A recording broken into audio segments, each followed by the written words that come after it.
Hi everyone, this is professional psychic Wendy James, and you've just tuned in to part 5 of a small series I'm doing on psychic development. And today the topic is how to interpret information, feelings, sometimes visions, visuals that you're getting. I have to say, it was really interesting on the last session that I did, which was about raising the vibration. When I replayed the video I had made, I saw myself like fiddling with my hair, really kind of frantic. I was talking fast. I was trying to pack a lot in to a 20-minute section. And what I found really interesting, I had to sit back and ask myself, should I redo that? Should I refilm that? Because the content is very important. The content's key to what we're doing here. On the other hand, I thought it might be a good example of me not being mindful, of me getting stuck in my head. I found myself really aware of time, how much information I was trying to pack in. I was in a bit of a hurry when I made that video. And what's really super interesting is even though the content was important, I felt like it was important to also leave the video so that I could reference it in this video to say, yes, I was raising the vibration. I had crystals and smudge and plants and good stuff around me and all this energy. I was focusing on that topic. I started to get amped up, vibed up. My vibration really started to grow. And then I started to get a little more frantic because I was aware of time and I got lost in that a little bit. So I thought I'd leave it just to reference it of, it's a great video, definitely good information. But what's most curious is that that's how I react when I'm a bit stuck in my head and I'm not down in my heart space, working from a place where I'm a bit more serene, where I'm not as concerned about doing it right or making a mistake, but where I'm in a place of really trusting that this is a purposeful moment and that the information is going to get passed forward in the way it's supposed to. So I left it and thought that it would be interesting to reference. So what I want to talk about today is as you open up psychically, you'll start to be aware of sensations. You'll start to be aware of sometimes tuning into your dreams and trying to understand what are the messages there. When you meet someone new and you get a gut feeling, a first impression, a gut download, that's not about thinking. That's about feeling. Again, getting out of your head and into your heart space and being able to ask yourself, how does this make me feel right now? Now, there are amazing books on dream analysis, and you can look stuff up online about what butterflies mean and what frogs mean and what it means if you're looking in mirrors or off of edges of cliffs. Sure, but the real teacher, because your psychic self, your independent, beautiful psychic self is going to talk to you in your own language. It's going to talk to you from the pool of knowledge, the giant pool of knowledge of everything you've ever learned in your life up until now. I actually believe it even brings in cryptic things that maybe you knew from lives before. But your pool of knowledge is going to be what you've learned, what you've been exposed to, what you've overheard, what you've seen, what you've witnessed, what's gone into your subconscious mind, even in subtle ways, the background of things you've overheard but didn't think you were downloading. All of that stuff is in your personal collective pool of knowledge. If you've read books about the energy use of colors, if you've read books about animal medicine and animal energies and how those relate to you, if you happen to be somebody who works with numbers or symbols or you're drawn to those things, your pool of knowledge will have a lot of stuff in there about that. But it also includes interesting things such as cryptic imagery, sometimes glyphs that have been in cave drawings, or Egyptian symbolism that we've all been exposed through our schooling and imagery, documentary shows. We've had that subconsciously going into our mind over and over and over again, most of us throughout our whole lives. Even though we may not ever have studied it, those symbols are still inside there. So what's interesting is as you're developing psychically, you may get something interesting floating in while you're doing a meditation, or maybe while you're trying to look in a cup for a tea leaf reading, and you may see what appears to be just a couple wavy lines. And at first you think, okay, I see wavy lines. What does that mean? what I want you to do before you start to think about it, before you get up into your head about what do wavy lines mean if I were looking at a book or if I were looking it up online, but to stop for a minute and say, I see wavy lines. How do they make me feel? How do I feel right now about those wavy lines? What's really super neat is that if you can look at feeling instead of thought first, you will usually get a sensation. You'll usually feel like those wavy lines make me feel energized, or they make me feel concerned, or they make me feel focused, or I'm excited about them, or I feel comfortable with them, or it feels like something that's from the past, not the present, or it feels like something in the future and not. And then to allow yourself to think about, what do wavy lines feel like to me? If I'm going to dip into my collective pool of knowledge, I could look at wavy lines being a representative of Egyptian symbol for water in Egyptian writings. It could be that wavy lines represent vibration and vibrational changes and energy and that kind of thing. It could be wavy lines meaning something's a bumpy road, that something's going to be bumpy. Definitely a different feeling than, say, water, which to me represents communication, relationships, the flow of energy. Often to me is speaking through imagery of water. But wavy lines to you, if you happen to see them one day, you may notice that you have an uncomfortable feeling about them, that it may feel like earth vibrations, or it may feel like kind of buckle your seatbelt, here comes some bumpy times. Again, those same wavy lines, given that you're supposed to receive maybe a different message or a different download on any given day, at any given moment, may trigger a very different feeling from deep inside of you.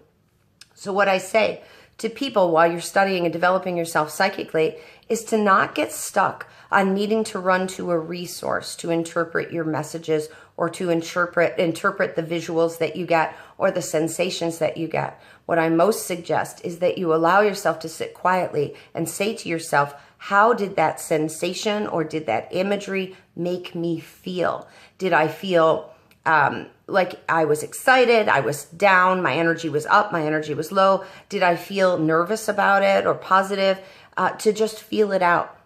A lot of times people who have a spirit energy around them, or maybe go into a home that has some kind of spirit energy in it, may walk in the door and say, oh, this house is haunted. Maybe so, not always. Maybe so. Haunted's a big word, and it's also kind of a negative word. Sensing spirit or spirit energies is not necessarily negative. You may be picking up on an energy that has a very different vibration than you. You may be picking up on an energy that's stuck or caught or frightened, and it may feel a little different for you. It may feel a little off. But to not immediately jump to the conclusion that every time you pick up on energy that isn't incredibly sensory joyous, that it's bad or that it's negative. The important part, again, as I've said, and I will continue to say consistently while you're developing psychically, is that it's important that you stay neutral and not to jump to conclusions, not to attach bad or good to information that you're receiving. It's very important that you simply observe it, that you simply download it, that you take it in, you see how it feels, you allow yourself to float inside the feeling of that. I also encourage, again, as we've talked about many times, is taking notes, keeping a notebook, keeping track of what you're experiencing. But I also encourage that you go through a small sort of investigation thing within yourself to say, how does it make me feel? I want that right off the bat. How do I feel about this? What kind of feeling do I have? But also to say, okay, what does a blue triangle represent for me? It could be stability, like a pyramidal shape. The color blue could be healing or invigorating. Not just I see a blue triangle. It doesn't mean anything to me. I'm not able to do this. But to sit and meditate on the blue triangle. Is it three-dimensional? Is it moving? Is it floating? Is it cartoon-like? Is it close to you? Is it far away? What is it in outer space? Are you getting it in your personal space? How are you seeing it? How are you feeling it? How does it make you feel? So as you're developing psychically, what you'll find is that you actually are a little bit of a detective. You're going to be constantly downloading a small bit of information and then going and doing a little bit of detective work on an internal basis to say, okay, I received that. I felt that. Now I need to go within myself and say, I acknowledge that that's what I saw. I acknowledge that that's what I felt. But now I need to go deeper and say, what does that feeling mean to me? Is it bringing up a memory? Is it triggering something else? Does it lead me into another sensation? But to be the investigator, because it isn't just cut and dry. Every psychic you sit with is going through a similar process. I receive this, I feel this. How does it make me feel? What is the message that I'm supposed to now deliver here? How does this turn into a positive for the highest good, high vibrational message with a loving purpose? My feeling is that if you are getting messages of doom and gloom and negative things and negative forecasting, to be very aware that you may not necessarily be receiving your information or your messages from a high vibrational source. We are working as beautiful light beings, but we are also connected to everything in this world. Again, with the theory that this is a living universe, and that whatever we fear or whatever feels negative is an extension of ourselves in some strange way. That it's okay, again, to perceive it from a neutral place. To know that usually when you're downloading something psychically, it is not always set in stone that that is what is foretold to be. And I think that a lot of people misunderstand that as well. Our need to be right, our need to be accurate, our need to prove that our information was right can sometimes override our ethics or can override our understanding that this is just a message. I might be seeing something very dark and heavy because I'm supposed to be aware or cautionary. Maybe I'm supposed to attend to choosing to maybe adjust my sails in my life a little bit different so that I avoid careening into some negative energies. But to not get too fear-based or stuck on the fact that I saw it, that means it's meant to be, that means that bad things are coming. My feeling is this is a constantly changing environment that we live in as far as our energy goes, and that we are all stirring this giant collective soup of feelings, thoughts, expectations. To really understand again that our role within this space is to beautifully expand, to learn and understand ourselves, which also means understanding all things that are. That if we make a ripple in our journey from a loving place, or from a place of expanding and growing and deciding that we're going to initiate positive change or think from a positive place, we set in motion a beautiful ripple effect. Again, looking at the thought that all things are connected, when I send a beautiful loving energy forward, when I work from a place minus fear, when I work from a place that I'm a scientist or a studier of trying to download what I'm feeling, working on expanding myself for the highest good, then I'm making a ripple in this beautiful pool of collective energy, this beautiful consciousness that we all have, that we are all overlapping within. I'm going to make a positive effort within that space. It doesn't mean that I'm going to sometimes have negative feelings or sometimes have a ominous message come through, but I'm also going to sit back and I'm going to look at that message from a place of, am I supposed to react? Is there something I'm supposed to be doing or feeling or learning from? Why am I receiving this information? Is this information for my highest good to receive? So it's very important when you're learning any psychic tool, whether you're going deep into meditation, say to want to look into the future to see how a business venture may turn out. What's very important is that you go in without pre-thought expectations. That you go in from a place of complete neutrality, even if you're emotionally attached to the result. It's very important that if you are looking at it psychically, that you're open to receive whatever the message is supposed to be. Again, not everything is all go with it or stop it, don't do it or do it, but it may be, hey, here's some stuff that maybe you need to pay attention to adapt your plan. Maybe some information that's going to give you a heads up about some communications or some business dealings that might have a little bit of a shift to them. possibly your plan that you originally have, your subconscious may be showing you that this is your plan for today, but over the next several months, that plan is going to adapt and evolve, and that it may be very different. And sometimes when we psychically look ahead to something that we think we already know what it's supposed to become, but what we get instead is a very interesting different visual of what it maybe has the potential to become, or what it may be evolving into. It's important that we don't become frightened by that, overwhelmed by that, angry or disturbed, or overwhelmingly weirdly excited about it as well, but that we simply make note of it in our head, that as I was looking into this situation or this question, what I got was either a positive or a negative feeling. I felt that it was moving quickly or slowly. I was aware that my stomach, I had an icky kind of ooh feeling in my stomach, or maybe I got really charged up and vibed about it. But to pay attention again to the subtle changes within yourself while you're seeking information, to be very aware of any visuals that may come floating through your mind. It could be that you're suddenly remembering something from your past all of a sudden, and you're wondering, what does that got to do with this? My guess is it probably has a lot to do with this. It may not be that the circumstance for some reason is returning, but possibly the feelings or the outcome of that circumstance speaks to the question that you're speaking to or that you're asking. So again, it's really a neat abstract thing, but what's very important when you're seeking information is to make sure that you don't have any pre-thought expectations of what that information is going to be, that you are an investigator. I encourage people sometimes to run a tape recorder while you're practicing your psychic stuff, so that you can just blither and talk and really just sort of just express yourself about, I feel this, I see this, I'm sensing this, I have this sensation, I'm feeling this, I'm seeing some dark clouds, what does that mean to me, how does it make me feel? To process it and to ramble, to not feel like all of a sudden I have to turn this into a very important message, or all of a sudden I have to know what this means. It's okay to meditate on it, to sleep on it, to write it in your psychic journal, and to maybe let your subconscious mull it over for a while, to understand that our subconscious self speaks to us from a very cryptic, sort of primitive, sensation-based information, sensation-based way of delivering messages. And that it isn't like suddenly your psychic self is going to sit down and just, oh, well, here's how it's going to be, and you need to do this and you need to do that. It's not cut and dry.